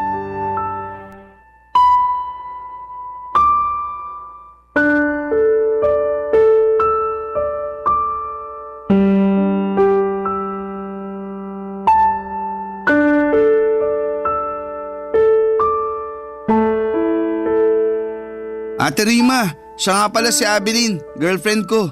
Hi, Ate Rima! Girlfriend? Kahihiwalay mo lang sa asawa mo, di ba? Huwag mong sabihin na siya yung dahilan kaya nasira kayo ng asawa mo. Oo, pero wala na ba akong karapatang lumigaya ulit? Oo nga naman po. Huwag naman po kayong ganyan sa kapatid nyo. Hindi ikaw ang kausap ko, kaya huwag ka sumabad dyan. Sobra naman kayo sa akin. Bakit ba ang init ng ulo mo kay Abilene? Wala naman siyang ginagawa sa'yo, ate. Totoo pala ang kwento mo tungkol sa ate mo, babe. Masyado pala siyang masungit. No wonder hanggang ngayon wala pa rin siyang asawa. Ayun na nga, babe. Takot yata ang mga lalaki sa kanya. Hoy! Mawalang galang na ha? Pero kung pag-usapan niyo ako parang wala ako sa harapan niyo ah. Saka sandali nga lang, anong sinasabi mong kinuwento mo ako dyan sa babaeng yan? Magkukwento ka na nga lang, di mo pa talaga inayos, Cedric? Wala akong maisip na maayos na ikwento tungkol sa'yo kaya ayun na lang sinabi ko. Kung makapagsalita ka, akala mo kung sino kang perpekto? Mas malala pa nga sa akin yung ugali mo. Kung tungkol na naman sa katamaran ko at pagiging pasaway yan, wala ka nang magagawa doon. Sina papa at mama nga, sumuko na lang kasasaway sa akin. Manawa ka naman, ate. Sawa na ako para sa kaalaman mo. Excuse me lang pero wag niyo naman akong itsapuera. Sa lagay, parang saling ket-ket lang ako sa usapan niyo. Wag naman ganun. Ano ba kasing sasabihin mo? Wala naman, pero gusto ko lang maramdaman na welcome ako sa bahay niyo. Bakit ko naman gagawin yun? Kabit ka lang naman ng kapatid ko. Hoy, Ate sobra ka naman. naman magsalita. Oh, bakit? Totoo naman sinabi ko, di ba? Kahit kabit ako, may damdamin pa rin akong marunong masaktan. Wow! Kung sabihin ko mas masakit pa rin yung ginawa mo sa asawa ng kapatid ko kaysa dyan sa nararamdaman mo, no?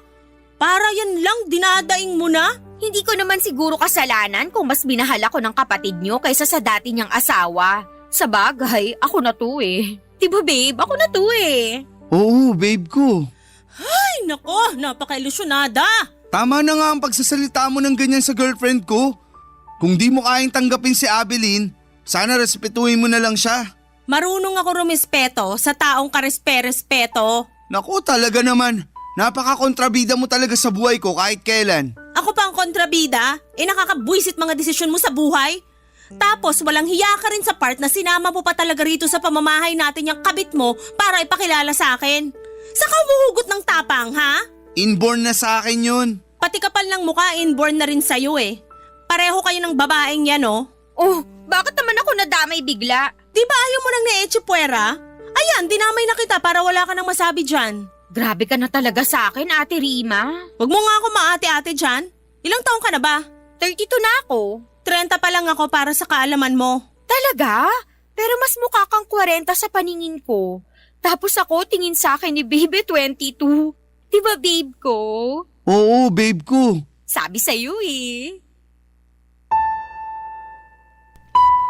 Papadudot, sobra ang galit ko sa aking kapatid dahil sa kakapalan ng mukha niya nang sinama niya sa bahay at pinakilala sa akin ang kabit niya.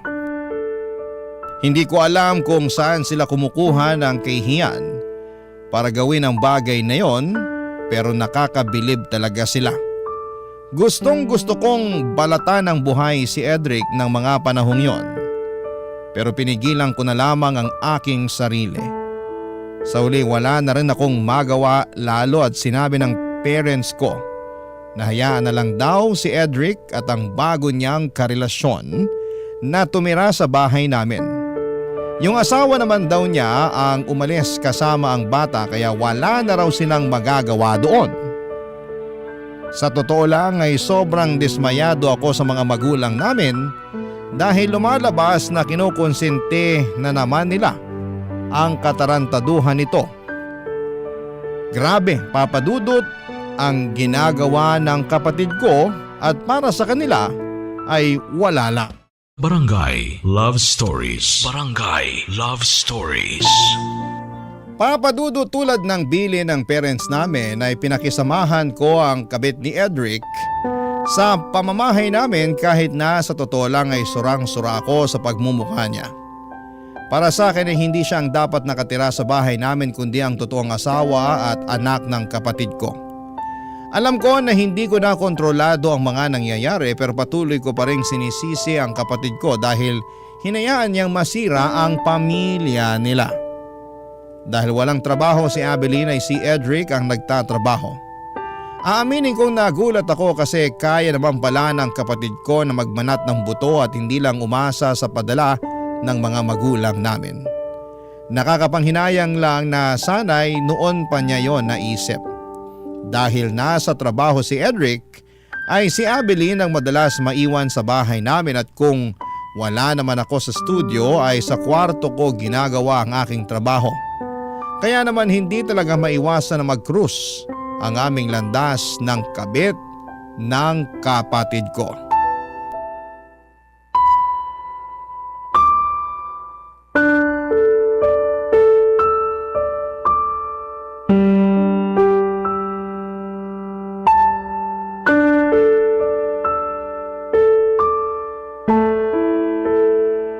Ate Rima, pwede bang mag-request ng ulam mamaya? Kasi nagsasawa na ako sa purong isda. Ganun ba kayo rito sa bahay? Wala bang karne naman? Lapit na ako magkakaliskis at buntot oh. Ay wow! Ikaw pa talaga na walang ambag sa pagtira rito sa bahay ang malakas sa loob mag-request ng ulam? Sobra ka naman sa walang ambag. Totoo naman eh. Kaming lahat dito, pati na rin mga magulang namin ay nagtatrabaho. Ikaw lang ang buhay reyna rito. Bagay talaga kayo ng kapatid ko kasi nagbuhay hari rin niya nun sa dati niyang asawa eh. Balita ko nga yung asawa ni Babe ang nagtatrabaho at hindi siya. Pero di yun uubra sa akin dahil gusto ko may provider's mindset ang lalaki. Para naman may pambubuhay siya sa amin ng magiging anak namin. Yun ang ideal man ko. Kung yan palang ideal man mo, sana sinama mo na rin doon na hindi pamilyado yung lalaking makakarelasyon mo. Hindi ko naman siguro kasalanan na single ang pakilala sa akin ni Edric noon. Tapos nagkagustuhan na lang kami. Huli na nung inamin niya na may asawa at anak na pala siya. Oh, alam mo naman pala eh. Pero bakit pinagpatuloy mo pa rin ang pakikipagrelasyon sa kanya? Na-in love na nga kasi ako. At wala na akong magagawa kasi tumibok na yung puso ko para kay Edric. Wala raw magagawa. Ang sabihin mo, ginusto mo rin talaga na manira ng pamilya ng may pamilya. Bakit ka ba ganyan sa akin? Kailan mo ba ako hindi susungitan o iinsultuhin sa tuwing nag-uusap tayo, ha? Hindi porket ate ka ni Edric, akala mo hindi na rin kita papatulan. Dapat ko bang ipagpasalamat yung di mo pagpatol sa akin? Kilala kitang mahilig pumatol, lalong-lalo na sa may asawa. Bakit ba kasi tayo nakarating dyan? Nagre-request lang naman ako ng masarap na ulam mamaya. Kapal talaga ng mukha mo! Hindi ka kapalan ng mukha yun kasi may karapatan naman ako. Wawa? Anong karapatan yun? Ni magwalis ng sahig kahit ang dumi na at marami nang nagkalat na buhok ni hindi mo man lang magawa. Puro ka na lang higa, hilata at panay ka rin cellphone. Sa umaga di mo man lang mapaglutuan ng almusal yung kapatid ko kaya laging gutom bago pumasok ng trabaho. Di mo rin siya mahandaan ng pananghalian kasi tirik na ang araw pero naghihili ka pa sa higaan. Sinubukan ko naman ipagluto ng almusal si Edric, kaso nasunog ko lang yung itlog sa bacon kaya hindi niya na nakain. Tapos nung pinabaunan ko siya ng pananghalian, nagreklamo siyang hilaw daw yung kanin. Kaya ending, nag-order na lang siya ng makakain niya online. Simula nun, sinabi ko sa sarili ko na hindi na ako makikialam sa kusina niyo. Kaya pala pati paghuhugas ng pinggan ng mga pinagkainan nyo naman hindi mo pa magawa? Ano ba ako rito? Katulong nyo? Tagaluto ng pagkain nyo, tagahugas sa mga pinagkainan nyo? Kasi kung oo, sobra namang kakapal ng mukha nyo. Huwag ka nang magalit. Pamilya naman tayo, di ba? Excuse me? Hindi tayo pamilya para sa kaalaman mo. Kahit kailan, hindi mo mapapalitan ang posisyon ng asawa ni Edric sa pamamahay na to. At kahit kailan, hindi kita ituturing na kaano-ano. Mangilabot ka nga sa pinagsasasabi mo. Alam mo, ayaw din naman kitang maging pamilya eh. Mamaya, mahawa pa ako sa kasungitan mo, di maaga naman akong tumanda at pumangit niyan. Sinasabi mo bang mukha ako matanda at pangit? Ay, hindi lang mukha kasi matanda ka na talaga sa kapangit.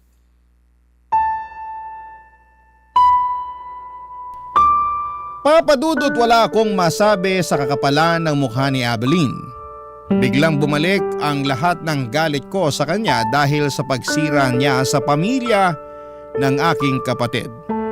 Gusto ko sana siyang sabunutan ng mga panahong yon. Pero nagpigil pa rin ako dahil ayokong ibaba ang aking sarili na kapantay niya. Alam ko na maling magtanim ng galit sa isang tao pero hindi ninyo ako masisisi kung bakit ko nararamdaman yon ng mga panahong yon. Habang tumatagal ay nagiging masikip na ang pamamahay namin para sa aming tatlo, nina Edric at Abeline. At kahit na nagsabi na ako noon sa mga magulang namin na gusto ko nang bumukod, ay hindi nila ako pinayagan. Ayaw din naman daw kasi nila na maiwan lagi sa bahay ang kinakasama ng kapatid ko, lalo at nagtatrabaho ito. Wala akong nagawa sa pakiusap ng parents namin kundi ang sundin sila. Mabilis na lumipas ang isang taon, papadudot. Pinakisamahan ko ng maayos ang kinakasama ng kapatid ko pero hindi pa rin talaga mapigilan ang pagbabanggaan namin ni Abeline kahit na anong lawak ng pangunawa ko sa kanya, papadudot.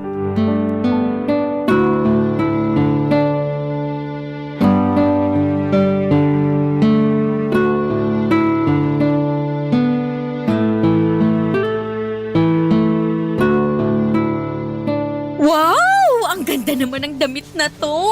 Tingin ko bagay sa akin to eh. Sukatin ko nga mamaya tapos paresan ko ng magandang sapatos at alahas. Grabe, fashionista rin pala tong ate ni Babe. Akala ko may sama nang talaga manamit. Anong ginagawa mo dito sa kwarto ko? Anong sinabi mo? Ako ba talaga ang gaga? Nagulat lang naman ako, ate. Huwag mo nga ako maate-ate dyan. Tsaka bakit mahawak yung damit ko, ha? Bitiwan mo nga yan! O ayan, binitawan ko na. Kalma ka lang. Para kang dragon na bubuga ng apoy anytime. Sana nga dragon na lang ako para mabugahan kita ng apoy hanggang matusta ka. No, wag. Sayang naman ang pampaputing sabon at lotion na binili sa akin ni Babe. Kainis ang arte mo talaga. Ikaw naman, napakasungit mo. Hindi ba pwedeng nagandahan lang ako rito sa damit mo? Sa napadaan ako dyan sa tapat ng kwarto mo tapos bukas ang pinto. Kaya pumasok ka na at nangialam. Hindi naman pangingialam yon. Pangingialam pa rin yon kasi hindi mo namang gamit yan.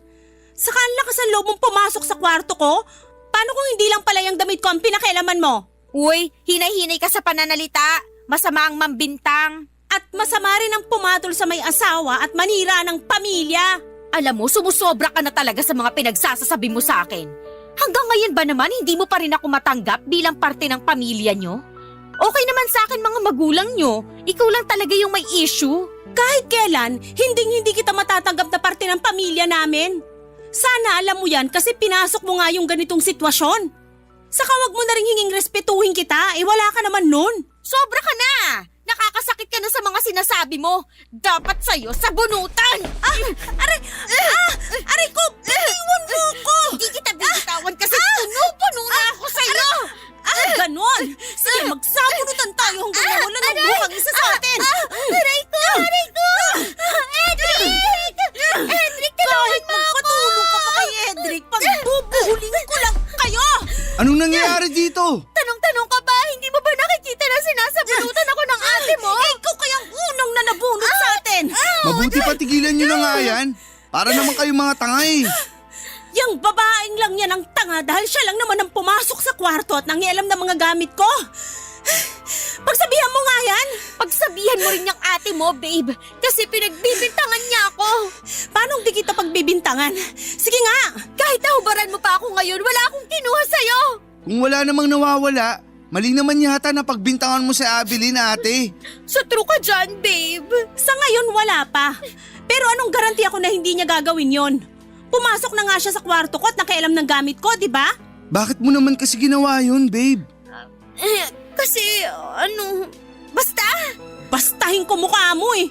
Babe, Pwede ba, ate? Manahimik ka na nga dyan. Tagal-tagal na ni Abilene dito.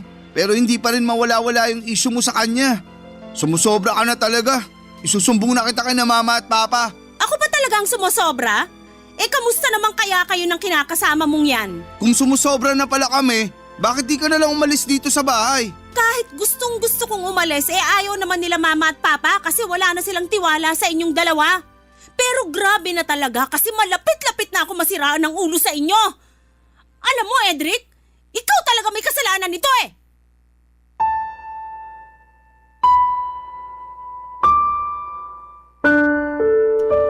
Papadudod sobrang sama ng loob ko sa kapatid ko at sa kinakasama niya ng mga panahong yon.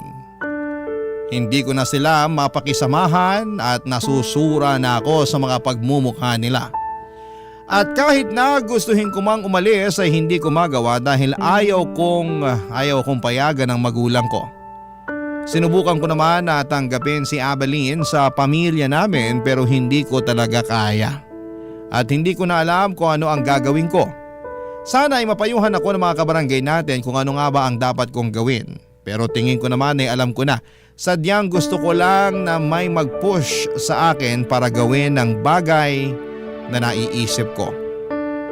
Sa kasalukuyan ay buntis na ang kinakasama ni Edric at mas naramdaman kong lalong lumiit ang bahay namin para sa aming tatlo. Tingin ko ay hindi rin naman talaga alis ang kapatid ko kasama ang kabit niya sa pamamahay namin kaya gusto ko ulit kausapin ang mga magulang namin na payagan na akong bumukod. Alam ko na hindi ko na dapat ini-stress ang sarili ko tungkol sa bagay na ito pero malaki kasi ang epekto ng mga desisyon ng kapatid ko sa akin. Hanggang dito na lamang po ang sulat ko, Papa Dudut, at sana po ay mapili po ninyong i-ere sa inyong programang Barangay Love Stories. Babasahin ko po lahat ng mga komento at suggestions ng mga kabarangay natin sa kung ano nga ba ang pwede kong gawin. Maraming salamat po and God bless sa inyong istasyon. Ang inyong forever kapuso at kabarangay, Rima. Nalilito pa rin sa live ang ating kabarangay. Ano kaya ang maipapayo mo sa kanya? Ibahagi mo yan sa ating comment section para mabasa rin niya.